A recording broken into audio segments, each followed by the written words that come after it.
Ladies and gentlemen, welcome to Under the Shell, presented by Terrapin Sports Central. Today we're kicking off Season 2 with an exciting interview with a couple of members from the University of Maryland Fencing Club. And we're going to talk about Maryland's upcoming games as well as preview the upcoming season for baseball and lacrosse. I'm your host, Cavett Ireland, and I'm here joined by Sam Jane, Brendan YSL. Big Mike. Let's get into it, shall we? All right. I mean, what a way to kick off Season 2. We're back. We took a long break. A lot of stuff has obviously happened in Maryland sports, but before we get to that, let's go to a very special interview with an Olympic hopeful. Sam, tell us what we got. Yeah, so shout out to my mom, actually, Dr. Gold, friend of the podcast. We give a little round of applause. She sent me an article in Maryland today about, the Maryland Fencing Club and specifically the Parafencing team, which is wheelchair fencing for those who don't know. And we actually brought on an Olympic hopeful who hopes to compete in Paris in 2024, who's won nationals.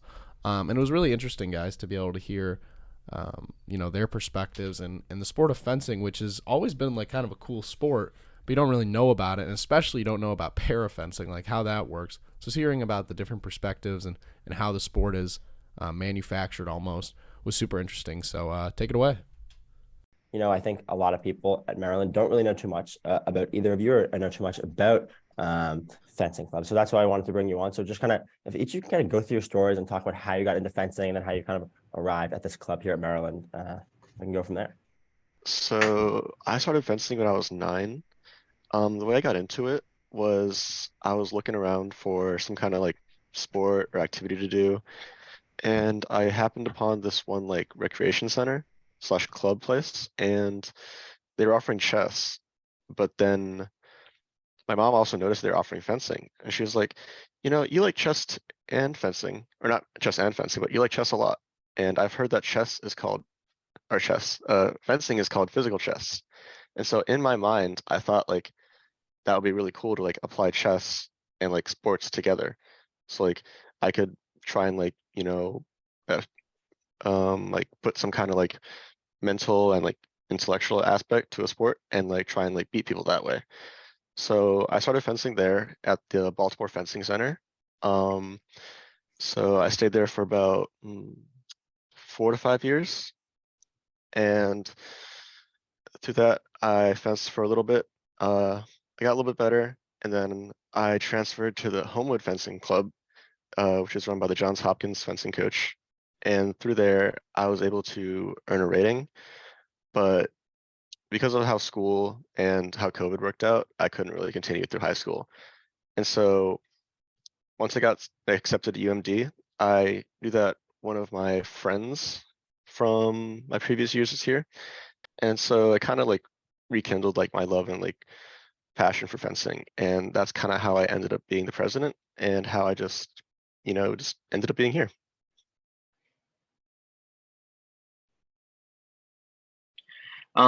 And for myself, I started when I think I was 16 when I started fencing. I had actually come from, I think my first experience with fencing was maybe when I was 11 or 12. I used to do wheelchair basketball and sled hockey.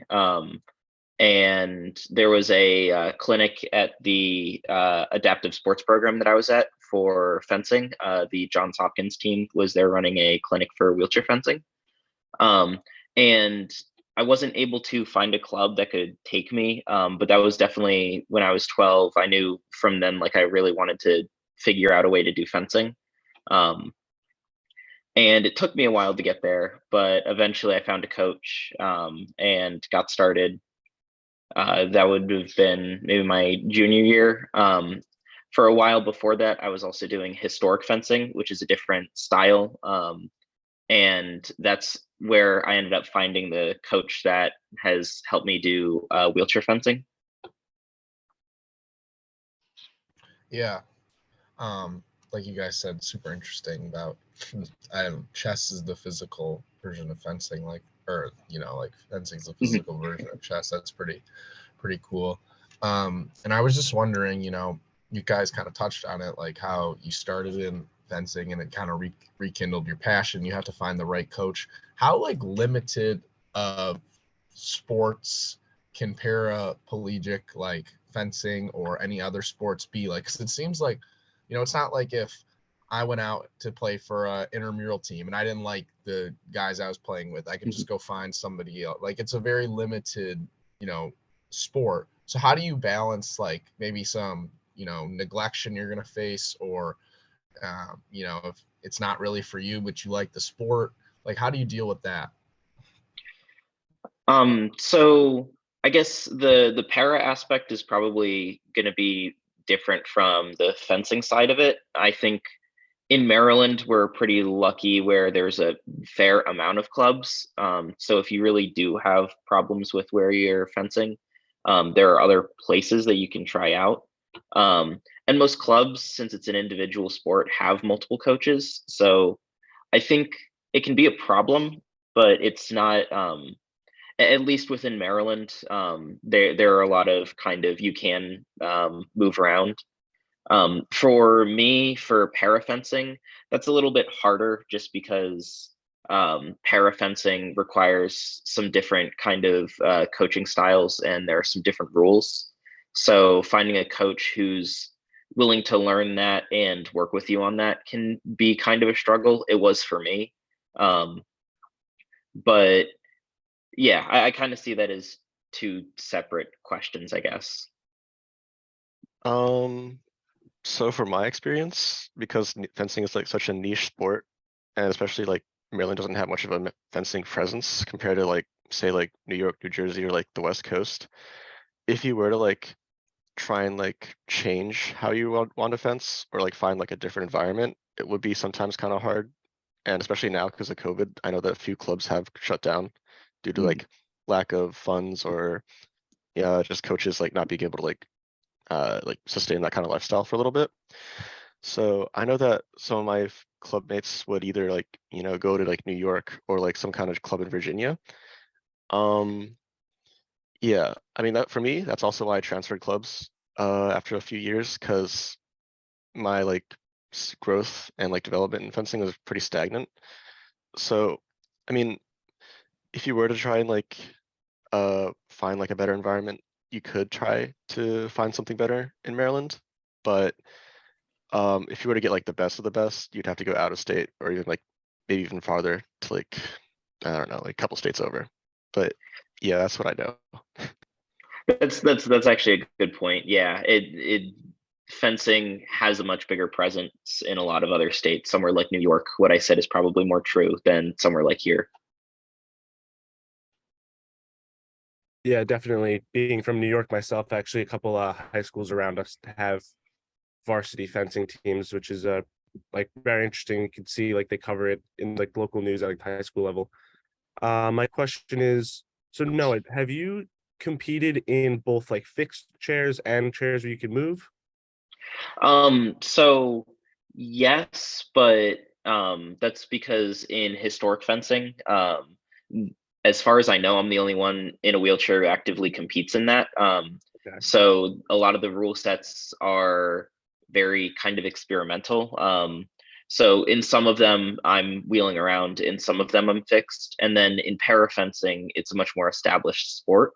So you're always fixed in a frame with your chair with a set distance. So yeah, with para fencing, it's always kind of you're in a fixed position. Have you noticed maybe I guess there would be a difference because obviously the mobility, but have you noticed like a real, I guess, gap in how you're able to compete at the fixed level compared to like what you do when you're moving? Like, would you say you have to completely change your play style, or how would you go about that? Yeah. There's a lot that changes. Being able to be mobile. There are a lot of advantages and disadvantages to that because when I'm being fully mobile, it means that people I'm fencing are fully mobile as well. So kind of trying to chase down ambulatory people can be difficult. Whereas if it's fixed, it feels, I don't want to say more fair, but it's a lot easier to kind of have a consistent game plan with that.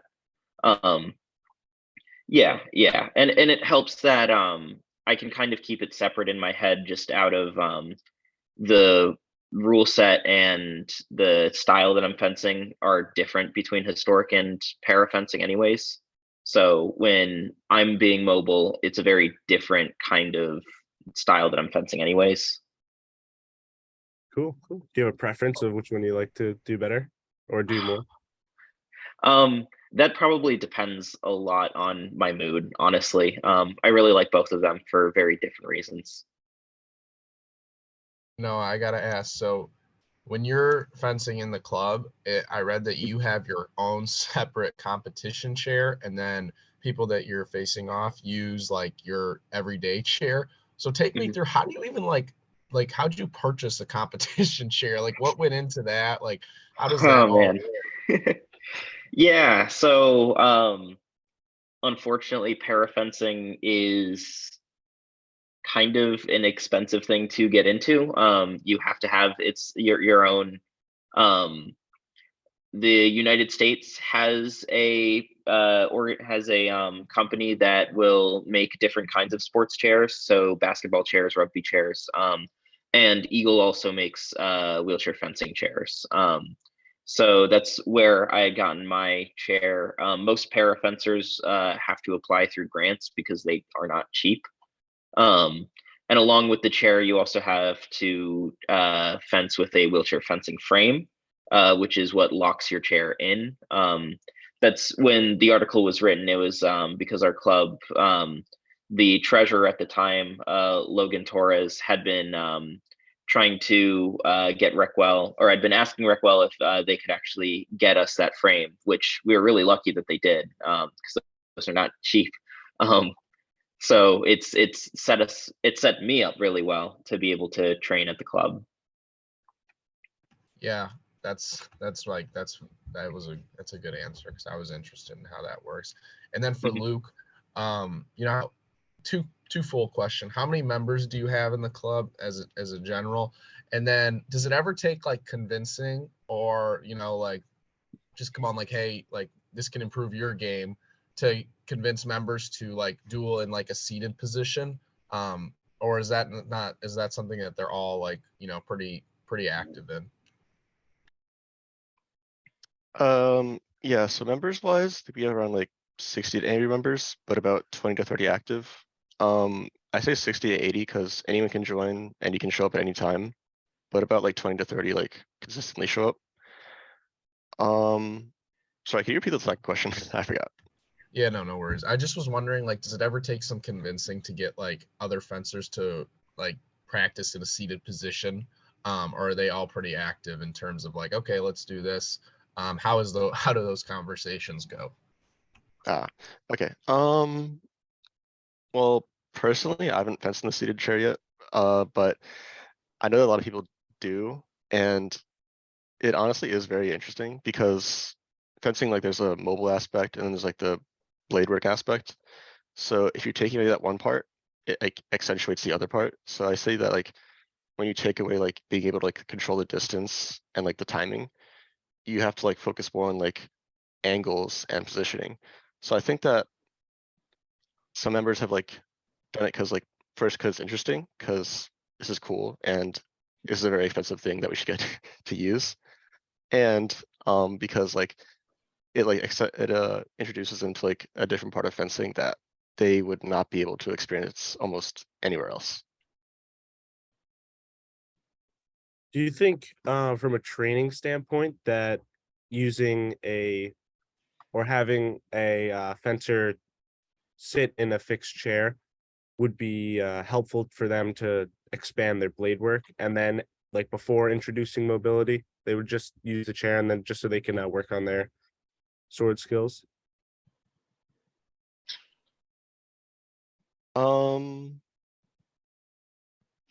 I think that trying to, or I think that sitting in a fixed chair and then try to practice does help a little bit, but it does kind of neglect that one important aspect of distance in fencing. Like for example, we had a competition yesterday and I kept telling people like to watch their distance, watch like the tempo, watch how to dictate like when things happen. So if you're trying to like focus completely on blade work, like the other guy's like gonna surprise you like almost all the time with the different speeds of like how they're moving or how they're retreating or advancing. So obviously blade work is important, but I would say that distance is honestly the most important thing. Especially like what my coaches told me, like don't rely on like your hand to like save you all the time. You should rely on like your feet and try and like make sure that you're dictating how the game is going and to watch like the speeds. Because if you're imagining like someone like just walking at you at like a very like the same tempo like all the time with like a knife or something, like I'm sure you can probably guess like when it's gonna happen. But if you're to like juke them out or like move like slow, fast, fast, slow, it's gonna happen. You're gonna have a much lower chance to like try to parry them away. So I think that you should train both the distance and the blade work aspect. But if you just try and do the blade work aspect all by itself, you're gonna like uh ruin like the development of like distance. Kind of adding on to that, I was when I first came to UMD, I was we were just getting out of COVID, so a lot of club membership was kind of starting from scratch, and they didn't have someone who was experienced in Saber. So when I came as someone who does primarily Saber, I kind of ended up becoming team captain off of just being the most experienced member there. And parafencing has kind of its own distance and timing to it, because a lot of the movement you do in the frame is going to be similar in principle, but in practice, the feeling is different. And so that's not something I having to teach new people footwork was a struggle for me. But something that I did notice based off of the drilling and based off of how our saberists are doing now, since I've been the one who's had to kind of train them up, um, a lot of them end up having really solid blade work and hand speed considering they're really new. And that's because that's what I kind of can emphasize and what I do know a fair amount about. And yeah, a lot of the issues that we're running into now is we really need to be drilling footwork and helping them figure out specifically like able-bodied distance and timing. So I would agree that I think it just like it benefits teaching both at the same time or emphasizing footwork first. As for ambulatory fencers, well, even for para fencers, you have to learn how to manage distance. It's just a very different skill set than using your feet. Yeah, you guys have definitely both found a lot of enjoyment fencing at Maryland. Do you have any goals or things you want to accomplish after Maryland or after you're done with college in the fencing world? Well, I'm definitely not at the level that Noah is. So I don't know. I've been the same rating since high school, and I don't imagine it's probably gonna improve very much. So I think beyond the club and beyond Maryland, I would like to at least be part of a club around here and maybe pursue it recreationally. I'm definitely not gonna do like every other week I would do a tournament like I used to, maybe like once a month, and then maybe a little less than that as I get older. But yeah, I still want to keep fencing close to my heart, and I definitely want to, be part of like the Maryland fencing community throughout my years. Yeah, for me, I guess I train, I work with, and I guess I'm now a part of the USA parafencing team. My plans this semester, I've had to go part-time at UMD because I am going to be spending a lot of time traveling. I have training camps in next week, like I think maybe 3 weeks from now, and then I will actually be traveling to Pisa for a World Cup in March. National championships are also in March. Um, I'm looking at a really busy fencing schedule this semester.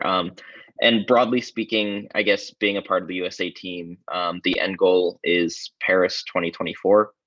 That's kind of. Let's go, Noah. You got to represent Thanks. Maryland. Come on. Thanks. Yeah, I'm trying. Yeah, so I guess I don't want to say that that's short term because that is kind of a really big goal. But I guess that's 2 years from now. After I graduate, I guess I'll be continuing to compete with the team. And a lot of it will kind of be based off of how I'm doing. I think after I'm done really doing, I guess, the international competitions, which I don't really, a lot of that, it's expensive and time consuming. A lot of that is based off of what I can manage with my job and career. But I kind of plan on, I like Luke, eventually I will probably just be fencing at a club. And maybe competing sporadically, but that's kind of, I guess, that's not exactly what's on my mind now, but I imagine that's where I'll end up eventually. How hard is how do you compare yourself nationally to other, para fencers who are probably going to be going for the same spot in the Olympics? Because you've competed in a club at Maryland, but how do you know where your game stacks up versus nationally, and how nervous are you? Because competing in the Olympics is even if you just kind of that's the big goal you reach, even if it's a short-term goal. It's the Olympics, right? So yeah. Pretty incredible. Yeah, so I guess I probably should have mentioned this when we were kind of talking about our fencing careers, but before coming to UMD, I had actually I had won national championships for men's saber. And I've medaled in epee and foil as well. The USA, at least on the men's side, the USA parafencing team is developing. A lot of nationals have been kind of, it's still obviously a competition and it's hard work, but it also can kind of double as, we're all kind of a tight-knit community and we're in this together and we're competing, but we're also kind of trying to prepare each other for, worlds. So yeah, I kind of, at this point, I have a pretty good idea of where my fencing has to be on to kind of be competitive at the World Cup level. And it's not quite where I would want it to be comfortable, at a World Cup, obviously, but I can definitely, I've been making improvements, and I guess since last year, I've been consistently competing at World Cups. I think my first one was actually in April of last year. And since then, I've definitely seen a lot of growth, and it's not unrealistic to me that I could make it happen. UMD has actually been really helpful in that aspect because a lot of my training has been getting lessons, working with a coach, and then the only time I really get a good amount of bouting in a wheelchair fencing frame, which is kind of the experience you need. It's not something that I had at my club and at my club before coming to UMD. So having it here, I think it's really helped supplement an aspect of my training that has been, I guess, lacking.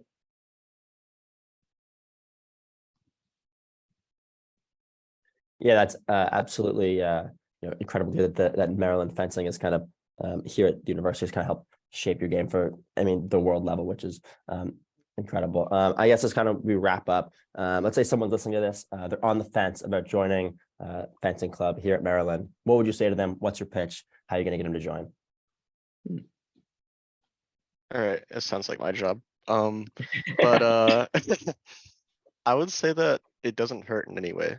We provide all the equipment, and to be honest, without spending a lot of money, this will probably be the best chance you'll get to try out not only this sport, but so many other sports like boxing or wushu or whatever. So it doesn't hurt. Who doesn't want to play with the swords or fight with the swords in any way? I heard that there's one Olympian who joined fencing because she saw Peter Pan fighting with a sword, or you can join because you like Star Wars and fighting with the swords. Either way, I think it's a very fun experience, an interesting way for you to like get into this really like niche sport, and it doesn't hurt. And yeah, I mean that's about it. Yeah. So where and when do you guys meet? And Yeah. So we meet in the SPH volleyball gym Okay. on Tuesdays from 4 to 6 p.m. and Thursdays and Fridays from 7 to 9 p.m. and then you said competitions on the weekend. Yeah, competitions on the weekends, depending on the schedule, but usually like every weekend or every other weekend. Awesome. All right. Well, Luke and Noah, thank you guys so much for joining us. We appreciate you taking this time, and best of luck in your future careers. Thank you guys. Thank you for having us on. Thank you. Thank Thanks, you guys. Noah. Good luck. Thanks, Luke. Appreciate it. Okay, have a good one. Yeah, enjoy Have a Paris. good one. All right. And now moving into the spring sports season at the University of Maryland. The one thing that everybody knows about Maryland is that it's a lacrosse school. Basketball teams, football teams, we talked about them a lot in the podcast. You know, they're going to be all right. Maybe squeak into the rankings. Basketball team, 13th. We talked about that. Football team won a bowl game. But Maryland, tried and true, lacrosse school. Men's lacrosse, women's lacrosse. Men's lacrosse started on Saturday. Anybody watch the game? What were you guys' thoughts? Yeah, I caught a little bit of it. I just thought that the attack is something that a lot of people were kind of worried about. You know, for a number one team coming in the preseason, it was a little bit of how are they going to manufacture offense. They lost a lot of guys last year, but it looks like they were right on point. I mean, they had 8 goals like that, it felt like, at one point of the game. And I just thought that it was a good step against Richmond isn't anything special, but to be able to get out and have that type of opening is something that I thought was really, really good. There's never going to be a doubt that the University of Maryland's lacrosse team, Coach John Tillman, is going to produce a good offense.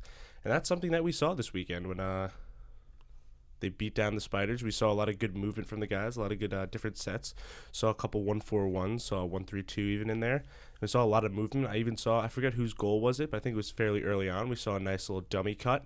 And then with the step down, someone was able to put it away. I don't remember. It might have been Owen Murphy, not exactly sure, but it was a well-worked team goal. What's a dummy cut? Just so a dummy cut. Okay, so a C cut is when the attackman on the crease pops out and cuts in the shape of a C, and so he did a C cut from the crease, and he was the low crease guy, and he flashed his stick looking for the pass, but it was a fake one. So the guy had the ball. The ball was behind the cage at X, and instead of passing it to him, he was open on the crease and probably could have scored as well, but there was a trailer from the top of the box who was open for the step down. There was no one in front of him. He was coming downhill, and there's absolutely no chance for Logan McEnany was absolutely rock solid in the net, and you can look out for some more of that because He did start, yeah. He did start? Okay, yeah. And then Teddy Dolan came in for the last 10 minutes.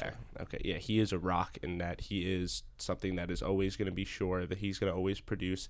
He's always going to make some crazy saves. He's always going to give some great outlets. He is one of the best goalies in the country for a short stick defensive midi, which Maryland has had no shortage of these last few years with Jonathan Donville, who is now in the NLL, and had Roman Puglisi last year, Bubba Fairman, and now even Dante Trader, who is coming over from the football field. Maybe we'll get to Dante Trader a little bit later. Yeah. So I was in the stands yesterday. Very, very cold game. As everybody who was anywhere in America this past weekend knows, it was cold. But one thing I noticed, Maryland definitely bringing the energy, a couple big saves. Defenseman would look over at the sideline and get everybody fired up. Another crazy stat, 30th straight opening win for Maryland lacrosse. And it's just something you would expect from Maryland. Those are the two main things I noticed. And then coming up next Saturday, the 11th, Maryland going to visit Loyola Maryland on a game that they once again should be able to take care of. Although Loyola Maryland, pretty historically solid lacrosse school. And moving over to the other lacrosse, women's lacrosse, another hot lacrosse team at Maryland. They're number 2 in the country right now, and they're Big Ten preseason favorites. Do you want to kind of talk about their season so far and what's ahead of them, Brendan? Yeah, so they play their first game Saturday 11th versus St. Joseph's. Ali Bosco, Marsh Donovan, Emily Sturming, all earning first team recognition in the country, which is much of the same from the men's lacrosse team, something you would expect. St. Joseph's, they played them last season to start off their campaign, and Maryland won 20-6. And I would expect we would see something very similar, although St. Joseph's did have their best season historically last year, made the NCAA tournament. It was their first time they were ever ranked as a lacrosse school, but they ended up losing to another Big Ten school, Rutgers, in the first round. They had a very successful A10 tournament. So St. Joseph's coming off a very successful season last year, but I would expect that Maryland would absolutely take care of them, very similar to how they did at the beginning of the season last year. Yeah, definitely. I think that, when you're looking at the Big Ten preseason favorites, they're coming into this year. They're obviously, looking to take care of business, win the Big Ten again, get back to, winning or contending for a national title. You're bringing back people who are really just, studs on each level of attack. You got defenders Abby Bosco, Marge Donovan, and then you even have your goalie, Emily Sterling, who are earning, first team Big Ten recognition. So they're bringing back a lot of talent. They're obviously bringing in elite recruiting classes. It should be another good year for women's lacrosse. Yeah, looking to get back into the mix, contending for that title. They still have that bitter taste from that Boston College loss last year. Charlotte North did all she could to thwart the Terrapins last year. She was a hell of a player. She had women's college lacrosse in the palm of her hand, and Maryland was unfortunately just unable to best her. So the Lady Terrapins are definitely going to be looking to bounce back and definitely make a run deep into the playoffs this year. I would watch out for them. Yeah, men's and women's lacrosse are both sports we'll be talking about probably all the way to the end of the semester, and hopefully a very long time as we would assume that Maryland lacrosse is successful. I wonder how many, if you think about it, like the three big spring sports are obviously baseball, lacrosse, and women's lacrosse, right? And I wonder how many teams or programs in the country have all conference winning teams in each of those three sports. Mm-hmm. Like Maryland baseball, Maryland lax, Maryland women's lax, all won their respective league. And I wonder how many. Clearly the spring season is probably the strongest in terms of Maryland sports. So by far, yes, should be a really entertaining, year for Maryland fans, because you got three teams that are probably competing for regional and national titles. I would say one school that would definitely be capable of that would be Virginia. Yeah, always looking to dominate the ACC. Their basketball team is always lighting it up. They won a national championship a few years ago, and that they actually were preseason ranked number 1 in men's lacrosse, and they have a good women's program year in year out. So right next to us. But kind of talking about another spring team. We touched on the two. Baseball coming into full swing here. We're always seeing the guys out practicing on our walks to class, so they're getting ready for the year. And our first ever interview was baseball trainer, so Tyler Cronin, friend of the pod. It's all full circle. Yeah, we also have a member of the pod who's covering the team, Mike, going to be writing about the squad for Terrapin Sports Central. So give us a little preview, Mike. What are we looking at in terms of this, bringing back talent from the Big Ten winners? Right, so they're going to be returning this year after their best year in program history. They went 48-14. Fortunately, they fell in the NCAA College Park Regional, but they won their first ever Big Ten championship. Head coach Rob Vaughn won Big Ten Coach of the Year for that improvement. And this year they're ranked number 16 in the Baseball America preseason poll. They're going to be led by Matt Shaw. I know, Sam, you wanted to talk about Matt Shaw a little bit. The guy's a dog. He's going to be a first-round MLB draft pick. Really just brings a lot of positional flexibility. Scouts can get him at third. They can get him at short. He really just is an all-around great defender. And then, he brings that kind of five-tool ability that you're always looking for. He's got good speed, can hit for pop, really solid eye. I think that's one of his biggest strengths is his ability to spit on some tough pitches, down and away, those type of things that a lot of prospects you see, that's like their one issue is that when they make contact, they're obviously great, but are they able to get that on-base percentage up by drawing walks, facilitating runs for their team? And Shaw really has that. So you're obviously looking at him to lead this team, Mike, but what are some other talents that you're looking at? So according to D1Baseball.com, Luke Schleiger is going to be the number 1 catcher this season in college baseball. Mm-hmm. Last year, he had a super high batting average. He batted .353. He had 79 walks and 54 runs, and he's likely to lead off the team again this year because he had a .495 on-base percentage. And then pitching-wise, you got Jason Savakul. Last year, he pitched 107.2 innings. Savvy Fridays, which it should be Savvy Saturdays, but Friday's obviously the most important day for them in college baseball, so he'll be going. He's their ace, you would think, right, Mike? Had an 8-3 record, 2.93 ERA. He was an all Big Ten first team selection and a D1 baseball All-American last year. So he brings so much talent to that pitching staff. It's such a help when you have someone like him. They will be missing, though, Chris Aline this season. Last year, in his fifth-year senior year, the outfielder had a team-high 24 homers last year, so you will be missing that power hitter there. Yeah, definitely. I think that when you look at them losing last year to UConn, they didn't really have that, juice in the bat that really could put them over the top. And, I think that it's going to be interesting to see how they facilitate offense outside of Shaw. Who's producing runs, who's driving them in. I think that's going to be interesting because obviously the defense is a strength. They're one of the best defending teams in the country. They got a lot of good positional versatility. But Brendan and Cav, do you guys see this team repeating? Like, what do you think of it? The Big Ten's kind of taking a step back this year. Michigan, who's always competing, they lost their head coach who went to Clemson. So the league is open for the taking. What do you guys think? Yeah, I mean, coming off such a historic season, it's obviously going to be the goal to continue that success. But losing pieces, I know Mike want to talk about that. It may be tough to get back to level. Mike, so who did Maryland baseball lose, and who's going to fill in those roles? The biggest piece that they're missing, like I said, is Chris Aline. He had the most homers on the team. So you're going to have to expect a lot from Schleiger and Schlaw to add that offensive production.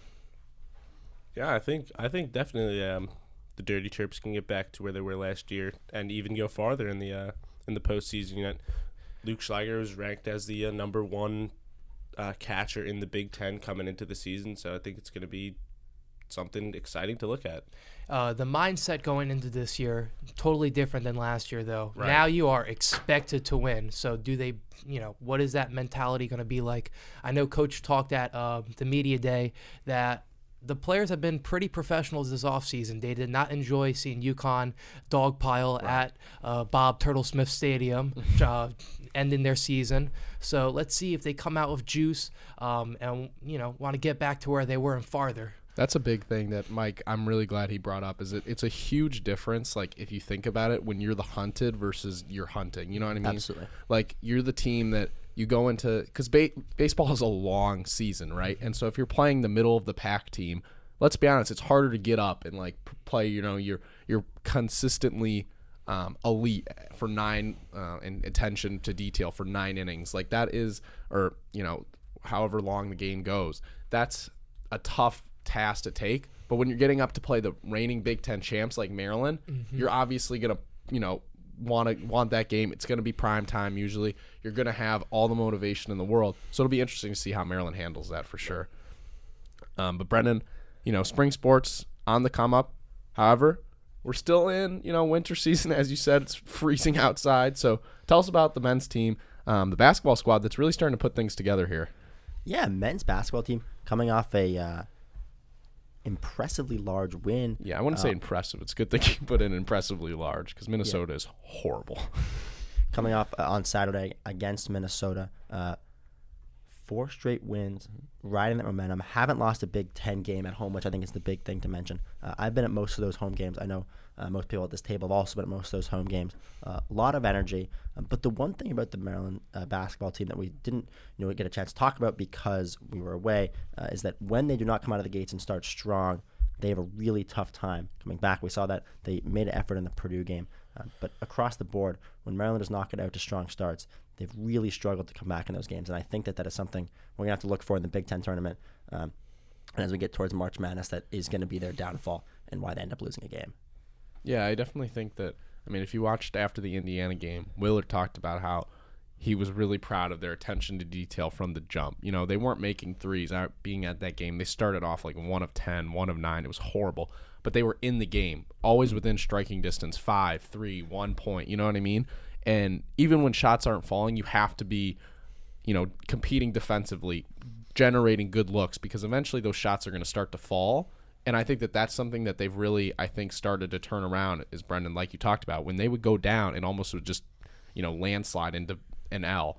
But they've started to kind of maintain their composure when they, don't start the game off hot. And so, Cav, I think that's like something that's been big for this team. But they got a couple big ones coming up. They haven't really won any competitive road games. Minnesota's their only road win. How do you see this week coming up with, you got MSU on Tuesday? That's going to be a big game for them. Yeah, I think they definitely have their work cut out for them. I think, obviously, great start to the season. Hit a couple rough patches along the way, but I think they're starting to find their footing again. They've strung together a couple Big Ten wins, and I think MSU is going to be a big marker or indicator of where they're going to be at. So if they can comfortably take care of them, then they're going in the right direction. You got to look at Jameer Young. Jameer Young he is the offensive key to this team. He's been on fire the past 8 games, averaging 20 points total. For the season, he's averaging 16. I know we talked about before this season started how he was at Charlotte last year. We know he can play well against those mid-major teams, but how is he going to play in Big Ten competition? Right. He has shown up these past few games, so that's great to see. And then do guys like Julian Reese and Donta Scott, do they feed off that offensive energy that he's giving? That's key to this team succeeding. Yeah, that's a question I wanted to propose to you guys. Is Jameer Young the best guard in the conference? The Big Ten, we obviously know, is the league of big men. Zach Edey, Hunter Dickinson, Trace Jackson-Davis. Those are all guys that really dominate. But, when you look at Jameer and the season he's put on, especially at home and in big spots, he dominated Illinois. We all know that. He dominated Indiana. He's really performed well when the lights have been brightest in those games, so he's earning national recognition. You start to see him on, watch lists. Do you think he can be a first-team All-Big Ten guard? What are you looking at in terms of his talent and where he's gone this season? I think he's on the right track, too. I think he's definitely one of the most explosive players, explosive guards in particular in the Big Ten. He's very quick off the dribble. He's very crafty, really springy too. He's just got that explosive step in him. And I think he can. He often creates something out of nothing, which has proven very helpful for the Terrapins, especially going back to that game-winning buzzer beater that he had early on in the year. So I think definitely Jameer Young is up there and is making a very strong case for being a first-team All-Big Ten guard. Yeah, definitely. The only really other considerations you would think, and we'll see it coming up on Saturday, is Jalen Pickett for Penn State is really, really good too. So I think Jameer has put himself in a really good spot, and Maryland's put themselves in a good spot. They're projected to be on the 8-9 line right now by The Athletic in their recent bracket watch. So, I think Maryland fans would have taken that before the year if you told them that they'd be comfortably in the tournament, and they still have room to go up. You look at their remaining schedule, it's very possible that they could rattle off a couple of big wins here. They get Purdue at home. You got Minnesota at home, at Nebraska, Penn State at home. They're not facing really the big dogs in the conference other than Purdue, obviously. So I think that it's very possible that they could get themselves up into that top 4 line for the Big Ten tournament, which means you get a bye, which means that you're facing, a weaker team, and then you get to maybe parlay that into success in the NCAA tournament. Sam, you asked me an interesting question the other day. You said over under, I believe, 1.5. No, 2.5. 2.5. 2.5 wins in the Big Ten plus the NCAA tournament. What do you think? I want to get your guys' opinion first. You asked this as well, and I said yes. And I said over to be yes, right? yeah. In the Big Ten tournament? Big Ten tournament plus NCAA tournament. So combine the two, do they get over or under 2.5 wins in those? Over. I think there's a lot of factors that play into it, and mostly depends on obviously the seeds. If Maryland does not get a bye in the Big Ten tournament, I would say over. You would think that's because you're playing. I would say over. Weaker Yes. Team. Yeah. If Maryland gets a bye, I would say under. That's a good I point. could see Maryland losing in their first Big Ten tournament to game. a 5 seed because if you're the 4th because they're not getting up. Well, to the it's top just line. historic Maryland. That's we also got to remember the Big Ten is a new era. a basketball conference. It is a new era. And it's also so jumbled. If you think about it, every team is around the same. Maryland's 4th in the conference right now. If they lose on Tuesday, they could drop all the way to 9th. It's crazy how jumbled uber it is talented. For uber me, talented. I think the Purdue game is the big test. One of the best teams in the country coming to College Park, and it's a team that if they want to have any success in the tournament, like Sam said, 8-9 line, maybe 6 would be the highest seed they could get. And they could drop to 11 or 12, which means they're gonna have to face a very strong opponent in the second round if they're even able to win their first round game. And if they're not able to put up a strong performance against one of the best teams in the country at home, then I think the rest of the season for Maryland isn't looking too promising. Still undefeated in home Big Ten games. Definitely. Well, I don't know. Do you count UCLA as a home Big Ten game? That's what I've been wrestling with myself. That is a good UCLA in point. the Big Ten. They're not now. They will be. Then no. True. I think that to Brendan makes a really strong point about the bye and the Purdue game really testing how they play against elite teams because, they have big wins in the beginning. Illinois looked like a big win, but Illinois is kind of falling off the map. Indiana, I think if you want to follow a recipe, Indiana, loses on the road. So say Maryland loses to Michigan State on the road, like how Indiana lost to Maryland on the road, but then they come back home as like a bounce back spot and beat the number 1 team in the country. I think that that's a recipe that Maryland can follow. And I also think something that we can mention, then we can wrap it up, is that the guard play. Guard play in March matters so much. You think of the recent tournament teams that have won, elite guards. Baylor the year they won, they had Davion Mitchell and Jared Butler. Virginia the year they won, Ty Jerome and Kyle Guy. Having good guards in March matters so much. And Jameer Young is probably one of the top 5, top 10 guards in the country. So I think that that's something that you can look toward as optimism for the Terps. And then you got to look at Hakeem Hart. Is he going to step up into a bigger role and efficiently shoot the 3? We know this team has been really streaky shooting the 3 so far this season. So, like, if there's a time to get hot, it's in March. You got to hope that it comes in March, exactly. This might be kind of a wild take. I think Maryland will have more success in the Big Ten tournament, meaning go farther if they do not get a bye. They're going to have to get comfortable. And I think that Maryland can beat any team in the Big Ten, but I don't think they'll be able to do it unless they have a strong performance in their first game and gain momentum. Sure. You also play a weaker opponent first. Exactly. And then you get, maybe to pick off one of the lower of the top tiers. That's a good point, Brendan. I don't disagree. Although it is hard to win like 4 or 5 straight games. But, only time will tell. So let's talk about women's basketball. Sam, you've been covering them pretty closely. So what are your thoughts, and what are your thoughts on the upcoming game? Yeah, Brendan. I mean, they're really starting to find the groove, the women's team, that is. I mean, they've won 11 of their last 13, although they did suffer a huge loss on the road to Iowa. And I know, Brendan, you got something funny about I was following that game on social media, see how Maryland women's basketball was doing, and the third quarter score graphic had Maryland up by like 13. And then I looked at the final score, and Maryland hadn't even got that many points yet, and I was just so confused. Like, they messed up the score graphic, and so Maryland lost that game. But for a while, I was like, wow, up by 13. On the road. We just outscored an incredible margin in the second half, but it was too good to be true. Yeah, I mean, and I think that's something that, like, you just gotta laugh at if you're on the Maryland social team. But something they're not laughing. I mean, Caitlin Clark. This might be a hot take to say. I think she might be the best individual player in all of college basketball, men's and women's alike. Like, in terms of for their perspective league. She is dominant. I mean, 42, bro. Jackie Robinson. Yeah, I mean, she's good point, Kevin. she is absurd. I mean, her vision, her ability to score it from like 30 plus feet out beyond the arc is absurd. And then they also have, their big setter is Cesano, who had 28 on the day. They call him, Brenda Freese called it the CNC law firm. And I mean, they talked all week about how they wanted to stop him, and then they didn't. So I think Iowa's one of the better teams. Maryland's transition defense was awful in that game, so that's something they got to work on. But they do have a big game coming up. We're recording on Sunday. They play Ohio State at 4 today. That'll be a big game. Obviously, this episode will come out after that. I think if they win that game, which I think they will, Ohio State's in a slide, lost 3 of their last 4.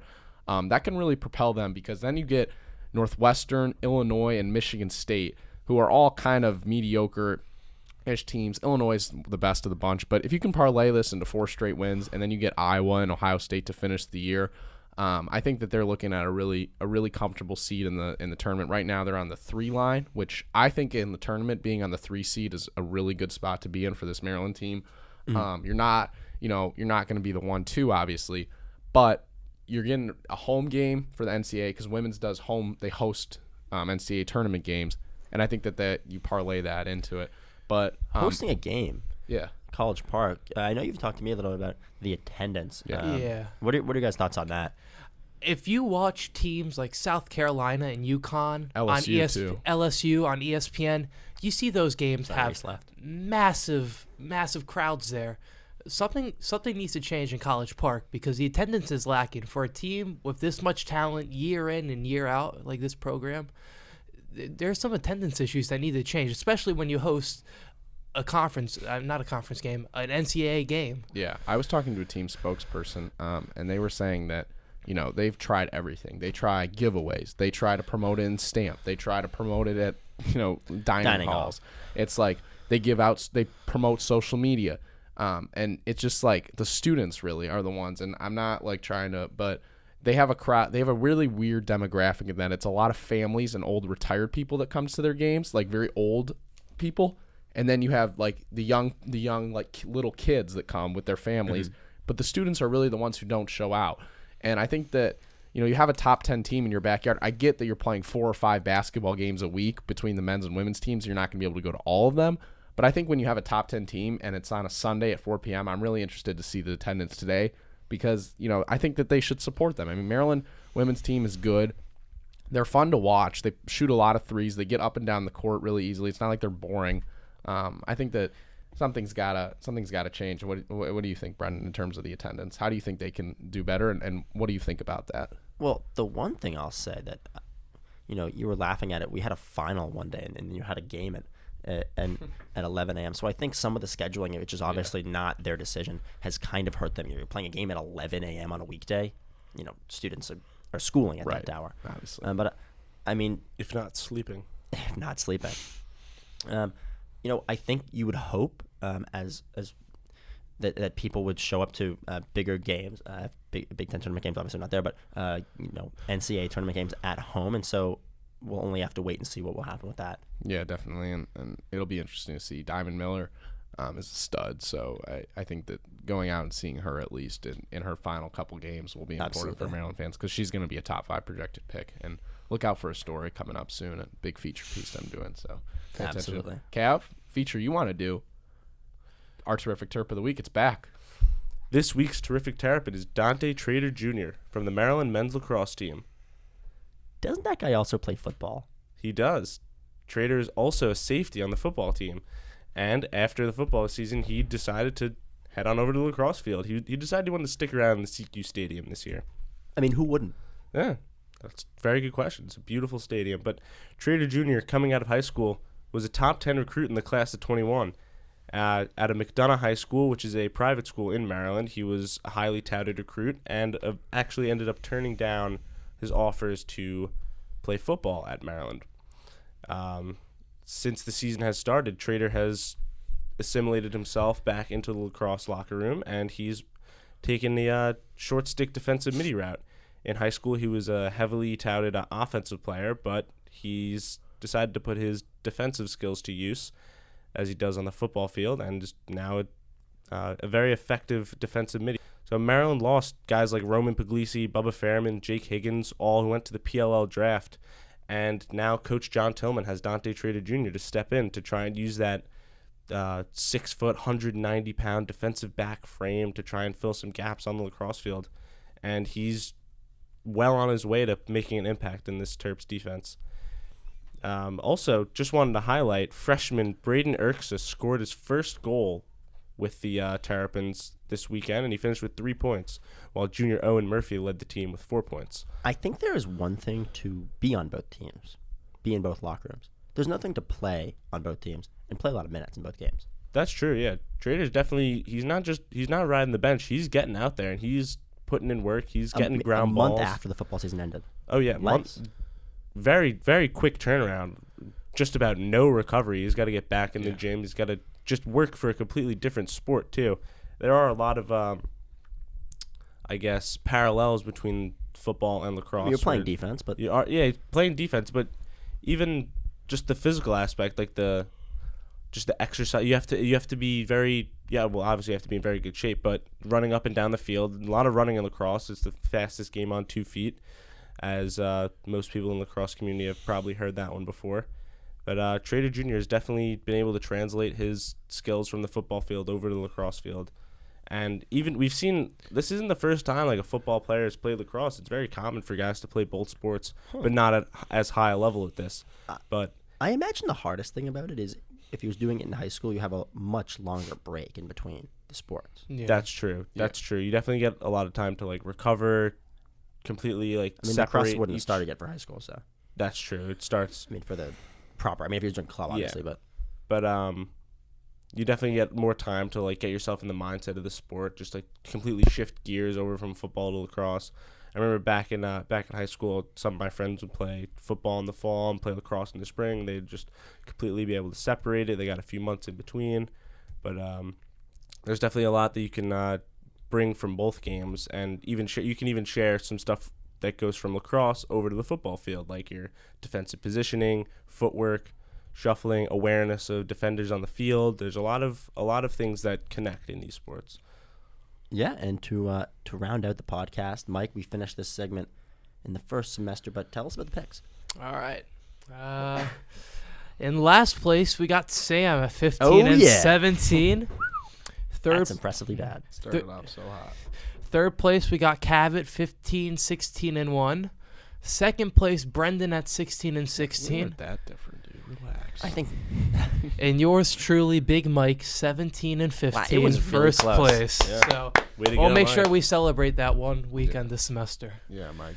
Good job. You managed to come through, and it was a fun segment. impressive. Very, very well done, Mike. It was very close. We're going to find a way to do this again this semester. We'll find Definitely. something. We'll brainstorm. All right. Cav, Season take us 2. away. Cav, take us away.